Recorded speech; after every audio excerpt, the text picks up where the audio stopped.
Hello, everyone, and welcome back to the Calvin Tobin Show. I am your host, Calvin Tobin. Today we have a lot to talk about, so let's get right into it. Oh, right. In college football, the SEC never disappoints because, for one, they are always dominating. They have won 13 of the last 17 national titles, and they're on a four-peat right now as Georgia just won back-to-back national titles, then Alabama, then LSU. And two, they never cease to surprise us because back in 2021, they invited the Texas Longhorns and the Oklahoma Sooners to join the SEC.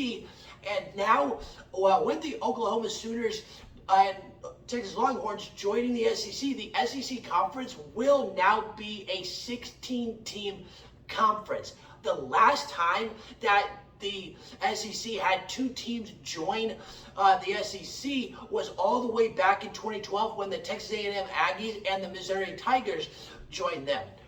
With the Oklahoma Sooners and the Texas Longhorns, they will be joining the SEC a year early, which is going to be in July of 2024 instead of July of 2025. And with the Longhorns and Sooners joining the SEC is now going to have three of the biggest college football rivalries in college football history. We're going to have the largest outdoor cocktail party with Florida, Georgia. We are also going to have the Iron Bowl with Alabama and Auburn, and now with Texas and Oklahoma joining, we are also going to be getting the Red River Showdown. And with the Longhorns and the Sooners leaving the Big 12, these guys are used to being prodigies and winners of their division year after year, especially Oklahoma, because they have always been in the Big 12 championship, winning it practically year after year after year.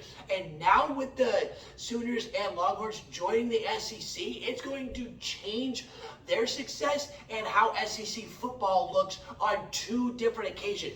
The first one is, like I said, with their success, because being in the Big 12 is not always playing the best football. And over the last near quarter century, the best football in college football has been the SEC. And what we're used to seeing, the Oklahoma Sooners have been in the college football playoff, but they lose every single time. So that might... they lose every single time, so they might have a better shot at winning a national title playing in the SEC because they're playing that much better competition. And that's my second reason on why it's going to change drastically, is because of how much better the competition is going to be for the SEC when Texas and Oklahoma joins, because now SEC teams like Florida, Georgia, LSU, Alabama, Tennessee, they're all going to have to step up their game and stay on that same game a lot longer in the season now. And as of recently, the SEC just made it really interesting, is that with Texas and Oklahoma joining the SEC, and besides, Texas is also getting a little bit taste of the SEC, not quite for the Oklahoma Sooners, even though that they just smacked the Florida Gators in the Orange Bowl last year. The Texas Longhorns are getting a little bit more of a taste of the SEC because they played Alabama last year and they're playing them again this year. But last year, Texas should have beaten Alabama on two different occasions. One, if their quarterback Quinn Ewers doesn't get injured, and two, if there wasn't some fiasco on a penalty call that ended up getting called back that should have been a safety on Alabama. Now, with the SEC getting really interesting, when it comes to the 2024 season, because of Texas and Oklahoma joining the conference that year, the SEC is going to have an 8-game conference schedule, but they're going to have no divisions, no East and no West. So whoever are the two teams that have the two best records in the SEC, that is going to be the SEC championship matchup for that year. Now, with SEC Commissioner Greg Sankey, after the 2024 season happens, he says that with the 2025 season and beyond, he's going to be surveying all the scheduling options and trying to see what to do next, which is possibly adding an extra conference game to make it 9. I think that the SEC should make it 9 conference games, because who doesn't love rivalries? Who doesn't love conference matchups? That's going to make the SEC even better. And I also think that they should just completely eliminate the division and not have an East and West division anymore. And I think the rest of college football should do that as well, because when it comes to having all one teams, if it's just based on conference, we can truly see who is going to be the 2 best teams, or who are the best teams out of that conference that year. As for where, if there are divisions, there is a chance that at some point down the road, that the college football fiasco of the divisions could eventually lead to what the NBA has with the play-in, based on what the record is and just based on who they play. And the NBA just had game 1 of the NBA Finals play out. And with this series between the Miami Heat and the Denver Nuggets, there is one huge factor that can turn this series from the Nuggets beating them in five or less games to this series possibly going 7 games, with it going either side, depending on how successful either one of these teams are in this NBA Finals series. And now, I have the Nuggets in 5 games, and I think that Miami is going to get 1 game at home, and that'll be it. Now, for game 1 of the NBA Finals, the Denver Nuggets ended up beating the Miami Heat 104-93, and Nikola Jokic just continues to prove that he should already be a Hall of Famer, because this dude is doing something that we have never seen. He dropped another triple-double last night, dropping 27 points, 10 rebounds, and 14 assists, which is his 9th triple-double of this playoff run. Before that, no one had more than 7, and the highest that has ever happened was by Wilt Chamberlain, and that was nearly 60 years ago. Now Nikola Jokic is on this playoff dominant rampage, and because of him getting his 9th triple-double of this playoff run, he now has 15 total of his entire career.